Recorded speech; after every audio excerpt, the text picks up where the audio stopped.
Hey, what's up? It's Wilsfer with Abysmal Hymns. I got Keith Chackles from Ghost Cult Nation here. And yeah, so what we left off at when we got interrupted by alien transmissions, we were talking about Kiss and the pros and cons of Kiss. I was also, thinking there's a couple bands kind of in the same tier with Kiss that I'm surprised we didn't bring up. And we'll finish our thoughts on Kiss, but I will say there we can kind of frame them about how we feel with about these bands versus Kiss would be Aerosmith and AC/DC. And I do think, that both of those are important bands.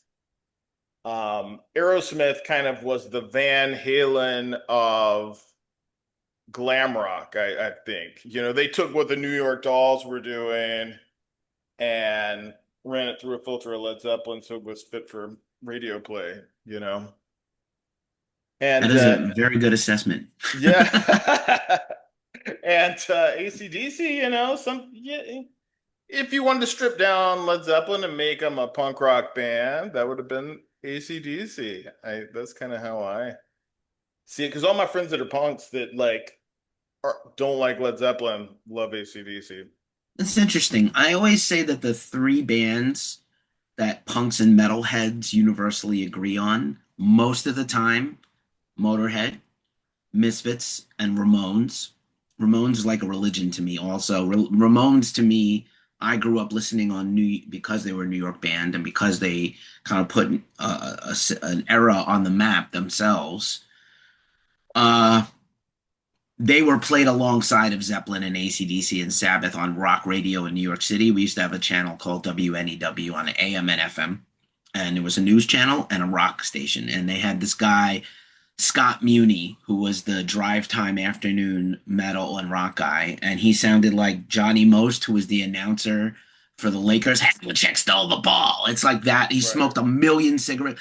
What's up, everybody? It's Scott Muni, and like coming up next is I have to take a shit. So coming up next is All of Animals by Pink Floyd, and then the Ramones. Like, because that's how we got it, right? That's how it Right. was brought into me. And then later on, I became aware of the Lower East Side and hardcore punk and punk rock and stuff. And oh, the Ramones are actually part of this punk rock thing. They're not a classic rock band. And I think AC/DC would be that fourth band that punks and metalheads tend to agree on, at least up to Back in Black. I don't know that they have another good record in them, but Bon up to Back in Black with Brian, and then kind of rinse, repeat, and even the originality that Bond brought to the band and the earlier music that was trying to be a little more diverse and interesting, like Night Prowler and stuff like that, they've never even tried to do it again. And like, why would you? But also like the reputation that like AC/DC is the slayer of AC/DCs, where they just do the same shit over and over again. They kind of do, Right. but it works for them. I have never seen AC/DC ever, which is crazy. It's the one Yeah, I band I haven't haven't. either. I think their fans would be pretty fucking terrible, and I don't. Sorry, It not would be sorry. like it would be like a Leonard Skinner concert. That's how Oh I my God. Well, envision I it. mean, like, yo, I love Freebird, but also, like, I don't want to have to be with their fans. Right. I did see Guar cover "If You Want Blood," Yes. so that sufficed. How good are the Gore covers, just historically? Yeah. Gore as a cover band is insane. Odorous, Blothar, doesn't matter. Right. Ugh. And then I thought of you last night because I had a weird, interesting kismet. I host karaoke on Sundays here in San Francisco. If you got any San Francisco listeners, goth, rock, metal, 80s, punk, R&B, hip hop, everything. So I do sing some Backstreet Boys as well as heavy metal. Did the pot last night by Tool, cracked my voice on the highest high note. I'm like, why am I trying to do this shit? It's I only live to embarrass myself. But next to last, the bartender, who's my homie, came on and he was like his homegirl was there hanging out with her and also kind of backing him up on the bar. And when it's slow, he'll sing songs also at karaoke. He's a great, good singer. He does Night Prowler. He did it last night. Incredible. That's why I have it on the brain. And then he was like, I'm only doing this because my friend is here and she's going to sing it with me. And it was I Was Made for Loving You. And as I like to tell the story, Disco Kiss ruined my childhood. Worse than abuse, worse than my violent father and alcoholism and hookers and hoes and strippers and like Worst in Poverty, literally. I heard that and ruined my whole fucking life at 4 years old, 5 years old, 6 years old, 6 years old in 1978. Fucking terrible. I understand why they did it. I'm Gene Simmons, and anything with money is my friend, and no one else is. And everybody was doing it. I tell people all the time, go listen to The Wall if you love Pink Floyd. Handful, their big hits, all disco beats. You know what I'm saying? All trying, this incredible sprawling concept record, but also has a disco beat in the most important song on the record. Another Brick in the Wall Part Two, right? As well Right. as Run Like Hell and probably a couple of other things. So everybody was doing it, right? Just like new metal. When everybody suddenly went new metal because of Korn, sometimes it worked, like Sepultura Roots, and Uh-huh. sometimes it didn't work at all. So, you know, Yeah, it's funny because I was thinking there was a correlation between Kiss and the Ramones I was going to bring up because I did this interview with the guy that did that DeCrozen book, and he said that I think it was the guitar player. They were talking about their influences, and the two bands that they were really into were Kiss and the Ramones.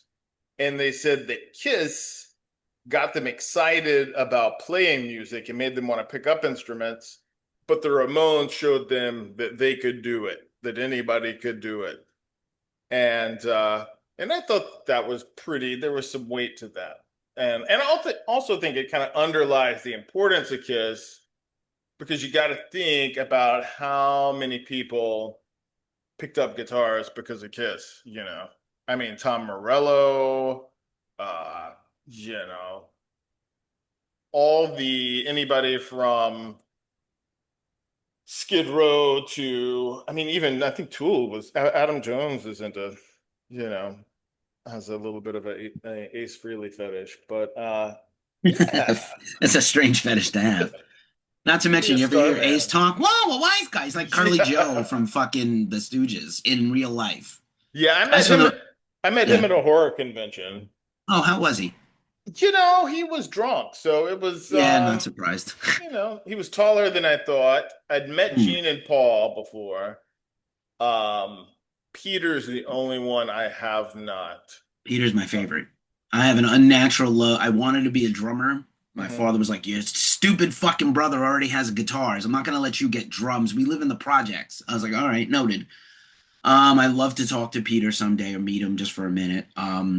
He and I love the Yacht Rock Kiss solo album he did. It's actually my favorite Kiss solo album. I know Aces is the best, but Peter's is my. I'm the only one. No one else would be like, I love Peter's record. Just me. It's all leftovers, things from other songs. What's interesting? Pantera, of course, Dimebag, Oh, right, huge, yeah. huge Kiss fetishists, right? Diamond Phil and Rex and Vinny. I think there's like a super interesting thing about Kiss, which is like, does Kiss even have good songs or whole good albums? My podcast partner, Nick Cameron, on the Glacially Musical Podcast, talks about how a lot of bands are 30, 30, 30s, including the greatest bands ever. Like Iron Maiden, every record is like 30, 30, 30. Good, meh, terrible. Kiss is the same. Now, Kiss Alive and Alive 2, if you want to count those as records, that's tremendous because they cherry picked the best things. They went in and meticulously overdubbed their terrible live performances and stuff, except the drum solo and the crowd noise. And nothing else on that thing is really real, but they were smart about it and they created a whole cottage industry, a whole thing. The live album became a thing because of Alive. Right. And maybe Queen put rock in stadiums, but Kiss made it reachable to fans in arenas, like the intimacy and make you every single person feel like they're part. Oh my God, he flew and breathed fire, and Peter had a gong on 20-foot risers, and Ace fell down the stairs because he was drunk and got electrocuted. Like the story of Kiss, like it's Chuck Klosterman. The idea of Kiss is better than Kiss. Of course it is. Of course it is, because Kiss invented the big idea, and weirdly they don't have like of all the things they should have nailed, did not nail the concept record. The Elder is got a couple of good songs, but it kind of sucks also, and it's kind of like, how did you fuck this up with Bob Ezrin? How did Bob Ezrin put his name on this fucking thing? I mean, Destroyer feels a little bit like a concept album. Yeah, that's fair. I mean, they all, Um, yeah. and I would say Destroyer is the number two album if you're looking at front to back solid. The only song I don't like on that is Great Expectations. Ugh, terrible. And Poor Gene. but I will say, I think front to back Creatures of the Night Oh, yeah. is solid all the way That's through. their only good 80s record. Unmasked is terrible. They're all pretty hot in the shades, the worst thing they ever did. I like Animalize, It's got but that's the moments. thing. It's hard for me to separate when I first heard it. Although, when I hear it now, it still sounds great. Okay. But I can pick apart the production a little bit, like Yeah, I would some of not the purposefully. reverb. Yeah, I would purposefully not listen to Animalize. I do love Kulik, so anything with him and Singer was an incredible drummer. I'm sorry, Eric Carr doesn't get enough Right, credit. Singer's actually also great, and he played with Cooper and all of that stuff and Y&T. But like, yeah, Carr was tremendous and really didn't get enough. He died the same day as Freddie Mercury. I think we were talking about that, right. right? And the people and Gene is forever mad that like you really, I mean, the guy died of AIDS. You can't really be angry at the greatest Yeah, singer of all time who led all of us into the promised land and like be mad at him because he happened to die the same day as your drummer, who no one wants, remembers except for his Fox makeup. right. Yeah, good stuff, man. That's really good. Yeah, I love Kiss. Like, there's a part of me of my childhood that I will always love Kiss. That three, Alive and Alive Two, those that run up, that five, let's say the two albums, and then the three in between. So Love Gun, Destroyer, and Rock and Roll Over. Rock and Roll Over is the first vinyl I ever bought with my own money. And I felt like a big boy that I went to the record store and picked it out and bought it. It was on my birthday in 1977. It was already out for a few months at that point. My brother had his own copy and he didn't really let me touch his stuff. So I had to get my own turntable and records, and that was my first. And I'm glad I saw the I didn't see Kiss until the reunion tour with Ace and Peter in '96, and I saw them a Yep. few times. And I saw 10 minutes of them 3 years ago at Aftershock 22. I saw 10 minutes. They opened with Shout It Out Loud, I think. And Paul could not sing. And I was like, I'm gonna go before my whole childhood is kicked in the balls, and I'm gonna leave. And again, if you had never seen Kiss and you went to see Kiss, fuck yeah. But like, it's the same thing with Crew. Like, I never want to see Crew again. But if you've never seen Crew and you want to sing Home Sweet Home with 10,000 people hammered drunk who are going to go home and commit domestic disputes, that's what you should do. You should go see Right. Crew. But they're horrible. They were awesome, and I guess that'll work us into our second phase of this as we move past the classic rock and to start thinking about 1977 to 1987. So I saw Motley Crue open up for Ozzy on Bark at the Moon, and they were phenomenal. And then they were phenomenal for Girls, Girls, Girls. I hated Dr. Feelgood. And I thought that they sold out with, which they did on Theater of Pain.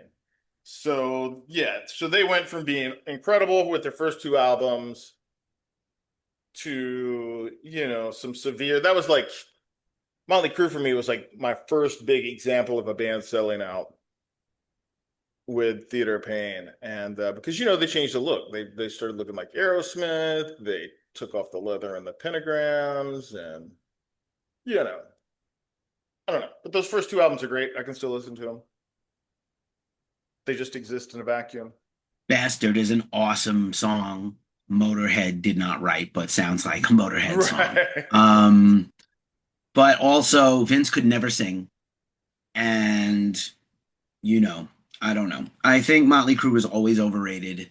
They have a handful of bangers. It's interesting. You're like the first person I've ever met that didn't think Dr. Feelgood was awesome. I think it's actually their best sounding record without really great songs, but it's the best sounding.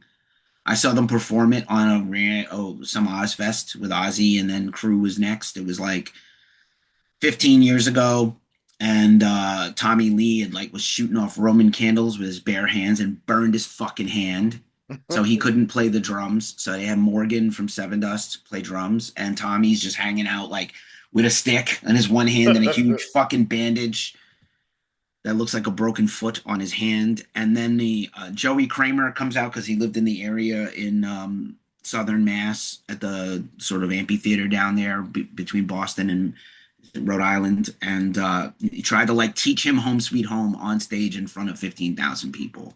Embarrassing for everybody involved. I felt bad for everyone. I was like, he's literally trying to teach him the drum part while the band is doing the song in front of everybody. Like, you have such a lack of respect for the people that paid tickets to you. You are a schmuck on wheels, Tommy Lee, forever. Um, Anywho, So yeah, so when you think about that period after classic rock, what would you think would be the band? Because we're getting into punk and like yeah, metal at this point. So from 1977 to 1987, obviously my favorite band from that era is going to be Iron Maiden. Um, I think that and they're your they, favorite band, right? Beside The Cure yeah, and Floyd. Those are your three favorites, I think. I remember from our first talk yeah. I mean, together. if we want to throw David Bowie in there, I would say Yes, he would be yes. But Bowie's such a strange and unusual case by himself. right. Aerosmith's great. They had that early run where they were fucking, like you just said perfectly before, like distilled Zeppelin and Beatles and Stones. They loved the Stones. They wanted to be them. Steven's gross. There's no real way around it. But the band is killer. I grew up singing and playing bass. I love fucking Tom Hamilton. And then Aerosmith's comeback was fucking unbelievable, right? Like, okay, Done with Mirrors is terrible, or just barely a record, but like, Permanent Vacation, Pump, Get a Grip, solid. Like, sometimes spectacular, but mostly above average records for them to make a comeback like that before the Eagles, before Deep Purple, Mark Five, whatever. Like, they definitely remade their bones. I don't hate Nine Lives.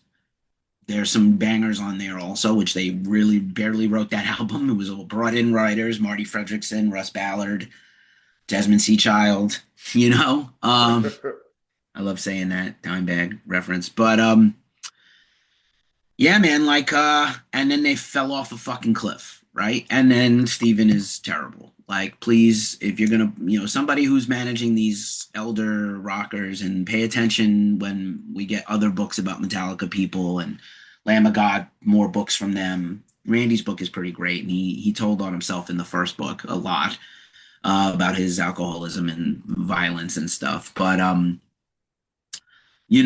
let your rock stars that your career and business depends on out themselves as abusers and predators in their fucking memoir and let it get published. What are you, all fucking nuts? Who's running this fucking asylum? The inmates? What the fuck? I'm reading a book right now, and I have an interview coming up with this gent. The guy who used to manage, who was the first manager of GNR, is Alan Niven. He also discovered Dokken and Great White, and he's a very severe British guy who was an old school record industry guy, but he learned how to become a manager kind of on the fly and how to become a master negotiator. And there's so many fucking stories. And he's very curmudgeonly, so I'm very looking forward to this interview with him. And I'm going to ask his opinion on everything. And I hope he makes like a bunch of kill lists and Blabbermouth runs my interview with him, but probably not. But Aerosmith's catalog, at least the classic stuff, absolutely holds up, right? Like, Rocks.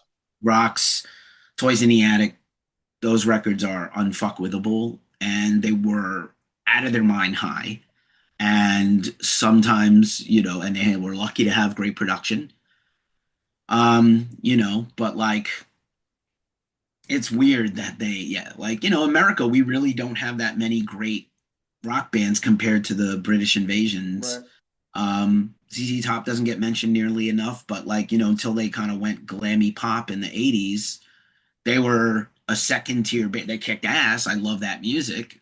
I don't put it on, but like, I have those records and I love those records and I love Billy, and how can you not love LaGrange? But like, is it remarkable? No. I mean, now Van Halen is in that next group. Where's Van Halen? Right? Like, I hate Sammy Hagar anyway, but like, do they have a handful of good songs with him? Sure. They could write a handful of good songs with anybody, except Gary Sharon, probably. But DLR Van Halen, hard to fuck with. That would be another one for that top 10 next five. Right, Like, right. the people don't understand the simplicity of the songwriting was on purpose to show off the musicianship and the talent of the guys. That's why it's all boogie and four on the floor. And then things like Hot for Teacher with the polyrhythmic drumming is on top of a basic song structure because you want to be like, holy fuck, listen to this. Listen to Alex play drums. What is, I mean, he copied it from Four Sticks, right? From Zeppelin, right? From Right. Bottom. But like, oh my God, like nobody was doing like a syncopated double pedal back then. The best you could get was like Fast as a Shark with that first, or Motorhead when they got, Mikey D. No one was doing cool double bass off meter things except like Weather Report, right? Right, Or right, Bill Bruford. Like, who was able to play like this?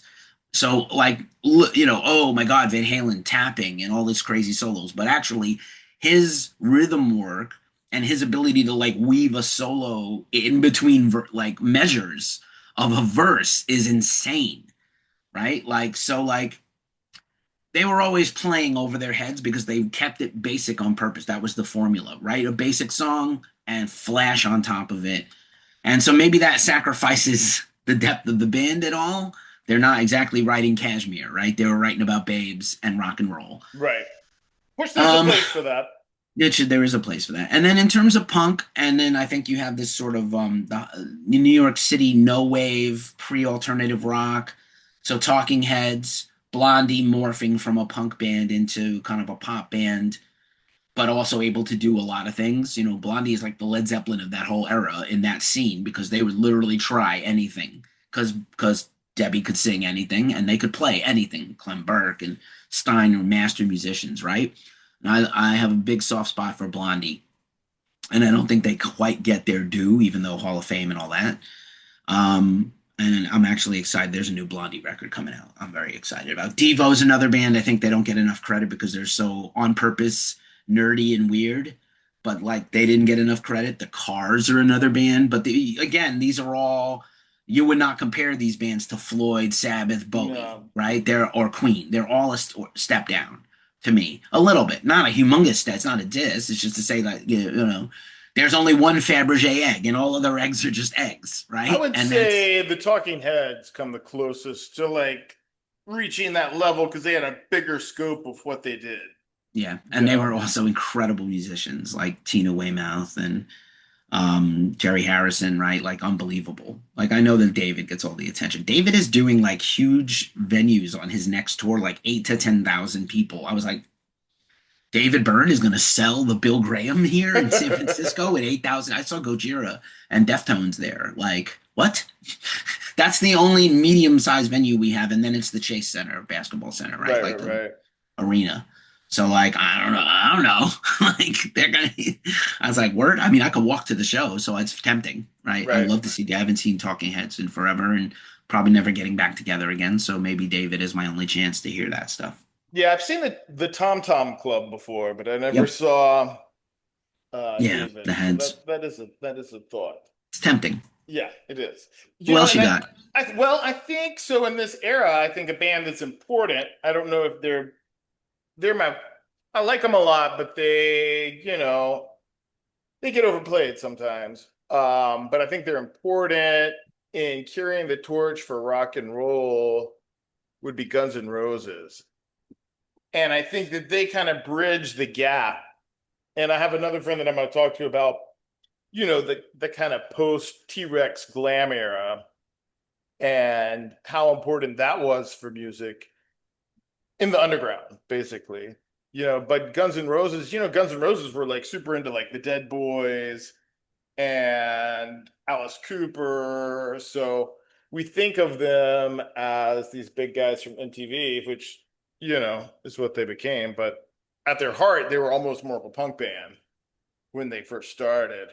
But I mean, man, even though it's very grandiose, there's some great songs on the Use Your Illusion albums. And it was on the level of like they were shooting for the rafters for like a Queen type sound, I think a lot of times.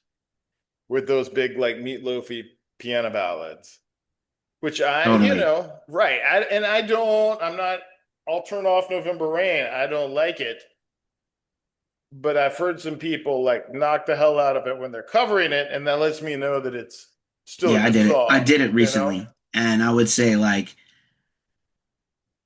first and foremost, Appetite is one of the greatest albums ever. Yeah. Maybe arguably the best debut album of all time, which is really saying something. Right. And that means all music. I'm talking Michael Jackson, Prince, Guns N' Roses, Zeppelin, whatever I think, Floyd, whatever I think is the greatest of the greats. So redefined the genre by itself, and it wasn't a hit.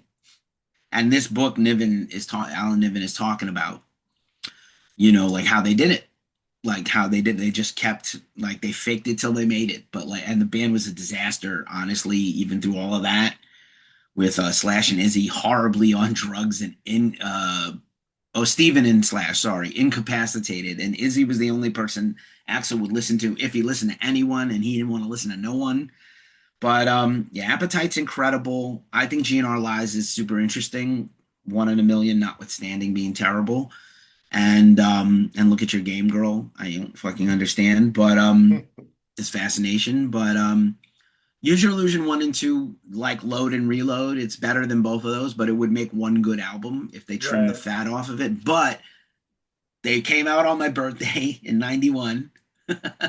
I was 19 years old, and it was fucking wild. It was incredible to absorb this attempt, and the videos were unbelievable, and even the bad publicity Axel would generate could not touch them. They were kind of bulletproof from some of his stupid antics that he later. I respect now how much he's grown up and matured. And listen, man, no, except for Halford, who can sing now like they did 40 years ago? Certainly not Axel. Can he hit notes? He can absolutely hit notes and nail them. Can he? Does he have power? Does his voice sound kind of reedy and thin? Sure, it wasn't always. And I still think his very like if they were I'll ask your opinion if you think they will ever make a truly brand new album, or are they going to keep spitting out these regurgitated demos and hits? I would love for them to do just an EP or something with a couple of brand new songs, just to give them a little relevancy. They don't need it. They don't need anything. They're Guns N' Roses. They don't need to do anything else. But like I get that it's so much to live up to. And Axel's the one who kept wanting to make it grandiose, right? Axel's the one who was like 2 keyboard players and a string orchestra and 100 didgeridoos. He's like Dewey Cox, the like Walk Hard, the Dewey Cox story. 100 didgeridoos. But like, Slash specifically wanted to keep bringing it back to classic old school Guns, and Axel fought that. So we got like 10 minutes left, by the way. Yeah. No, we're all good. Sorry. It's all good. With Chinese democracy, that showed me to be careful what I wish for. So I like it, and I would much rather, that's why I've said before, well, it's okay that they're dead, because in my head now everything is perfect. Because I have this thing where and it's, I'll have to talk to a therapist about it myself, but where I don't like being let down. My expectations exceed reality sometimes, which I was really worried about when I saw Acid Bath, because that put them on a platform that they had to deliver, or I was going to be crushed. I've had a lot of bands do that live. Speaking of live, Guns N' Roses, I've never seen them kill it live. So I like their studio output to be just where it is. I don't want, even Chinese democracy I can accept. And when I go back and listen to it, it's like, well, really it's the weight that was the letdown. People had built it up because of the weight. But for what it is and the time it came out, I can live with it. When I revisit it, it's not something that's in like regular rotation. Yeah, when it came out, I was like, what the fuck? Why did he spend so much time on this shit? And then I've seen GNR twice in the last 10 years, and both times they were excellent. Okay. I did see them infamously get cut off at Bottle Rock Napa, where they cut the power because the curfew is in stone, because people live on the property of the festival in the vineyards, and they have noise ordinance. 10 o'clock. So it's not too much to ask. B, don't play the 20-minute version of Knocking on Heaven's Door. We don't need. In hindsight, hearing the current band play the Chinese Democracy music, I went back and I really like Chinese Democracy, and I love Josh Freese and Buckethead. I wonder what kind of GNR we would have got with Slash and Zach Wild, because that was supposed to happen, or if Zach Right. had worked long enough with Axl where he got to be in the band and actually contribute and write songs and not just throw down solos we have never heard. But there are apparently some Zach Wild songs, demo sketches with Axl and Zach Wild that we never got. And what if we had gotten Zach and Slash together at the same time? I'm sure Slash is like, I'm not going to let another person show me up night Right. after night. But like now it's different. Like the other guys get to take solos, but it's tough, right? It's very tough. I mean, I wish they would just like patch shit up with Izzy Stradlin, you know? Mm. Well, I love Gilby. Gilby is my guy also. Gilby Clark's amazing. And as Axl just didn't want to have, it's kind of like Metallica not putting Pepper Keenan in Metallica as the bassist because you don't want James to have one more pawn in his pocket, right? Right, Versus right. Lars. And so Axl did not want Gilby. Which is too bad because Gilby's a better songwriter, or to me equal the songwriter to Izzy Stradlin. I know that sounds boisterous, but I believe it. I love that guy, and he would have made great. He knows how to write GNR songs, even though he never got to, because his solo album sounds like a GNR album. Right. I can see that for sure. Yeah, and I don't know. I mean, Slash is great, so I don't think I'd want to hear him with Zach Wild, you know? No, Yeah, Zach Wild's I don't even want to see Zach Wild play Pantera, you know? It's like, well, he did a good job for yeah, what it is. For that's what what I've it heard. is. But I think that, he is for me, it's like I want to hear him do Ozzy. I don't know if I want to hear Ozzy do Ozzy now. Um, which that's coming up next week, We're gonna find out this weekend right? as we record this now. So that'll be pretty scary. But yeah, I mean, I think that Guns N' Roses definitely needs to be in the conversation when you're talking about greatest bands because they were the band that persevered through grunge. When people say, "Well, grunge killed hair metal," what about Guns N' Roses? Didn't affect them much, But they overcame right? the hair metal label to be like transcend rock into these other things. And I think because of an estranged, because of a November Rain, because they're much more musical than just a dumb rock band singing about chicks, that they wanted to separate themselves from the pack, which I think is very admirable. Just really quick, because I think you didn't get to make your whole point about that. Was there any other punk bands or post-punk bands or goth bands that you think are like The Cure? Right, I know what a Cure Yeah, fan you see, are. see, so with like Where do they fit in there stuff also? like The Cure, and so with like post-punk like that and goth, I kind of separate that out in my mind, just like I do with prog. Like prog bands, I will never talk about when it comes to like metal or rock because I think they're doing something that's much more like jazz. They're not trying to rock out. Rush being the one exception to that. And I think with The Cure too they would be more in a conversation about punk, just like I think I don't talk about punk bands with when I talk about rock because I think punk is more about the attitude and the message more than the delivery a lot of times. The early punk bands, there was more rock and roll to them. Like the Ramones, you could tell that they were listening to the Beach Boys and a lot of that 1950s pop is definitely in their deep musical DNA. Same thing like the Stooges. The Stooges would probably be the exception to the rule. If I had to say pick a punk band that I would put up against rock bands, it would be the Stooges. Just because those guys were all killer players. Iggy Pop is like, iconic in his own way. Um, and they have more balls than somebody like Suicide, you know. Also underrated, but I know what you mean. Yeah, yeah, yeah. Not for everybody, and also kind of a cult band that didn't Right. get bigger. They didn't get bigger. And then yeah, man, what a ride. We talked about Cooper in the last episode. I love Cooper. I will put Cooper in that top 20 ever Yeah. for the Cooper band and the first few Cooper solo albums, at least. I know he's got a lot of duds, including that most of the 80s Oh no, I is love all that. Those are, do you? yeah. Some bad records in there though, my friend. I Oh get like no. sentimental records that I love and no one else does, but like You need to go some of, listen to Dada. oh Jesus. No, you don't. That's like my, instead of listening to like something like DOA or by Dead or Alive, not the punk band, Yeah, yeah, yeah. or like any type of weird new wave, that's what I want to hear You want to is listen to that? new wave Alice I think, Cooper. yeah, I think weirdly Cooper getting sober fucked him for a few years. Yeah. He didn't know how to be himself and still Well, be he was sober. wasted during all those albums though. He Did said he you? barely remembers making Yeah. most of them. Fuck. I saw him at a fantasy convention called Dragon Con where he did a Yep. panel that was all Q&A, Yeah. and he said that he doesn't remember making Zipper Catch His Skin. He doesn't remember, Shit. you know. Oh my goodness. Oh my goodness. So, Yeah, man, what a time to be alive. We definitely lived through the best era of music. I feel bad for kids today that their basis point is like some of these newer bands, not a shade on some of them, but definitely on others.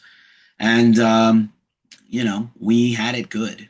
And we still kind of have it good because there's a handful of them still around and scratching. right. And I And, think that's cool. and I think the point, like the point of this conversation and why these conversations are so important is because you got to know your roots. You got to know your history because the bands that we both like that really kill it, I mean, even is getting like as new as like somebody like Typo Negative, they drew from these types of bands. And so stuff like Marilyn Manson would totally not exist without Alice Cooper Right. or Iggy Pop. Yeah. I Um, think Faith No More is the other 90, other than the grunge bands or the Seattle bands. I don't like the word grunge. I never did. But like, I think Faith No More is like that one band. If they could have just put out more records and stayed together longer, they'd be like in the top 10 ever. They kind of maybe still are. I don't know. yeah, they I of love that 90s run of records. 90s music for sure. Yeah. Yep. Yeah. But we'll have to have another conversation on the 90s. And I think that the point is you got to listen to the old stuff. That's it, bro. Play the old shit. Thanks so much for having me back, and Thank look forward to you. seeing this entire Frankenstein thing For sure. together. And thanks for being part of Ghost Cult. I appreciate you. Thank you, man.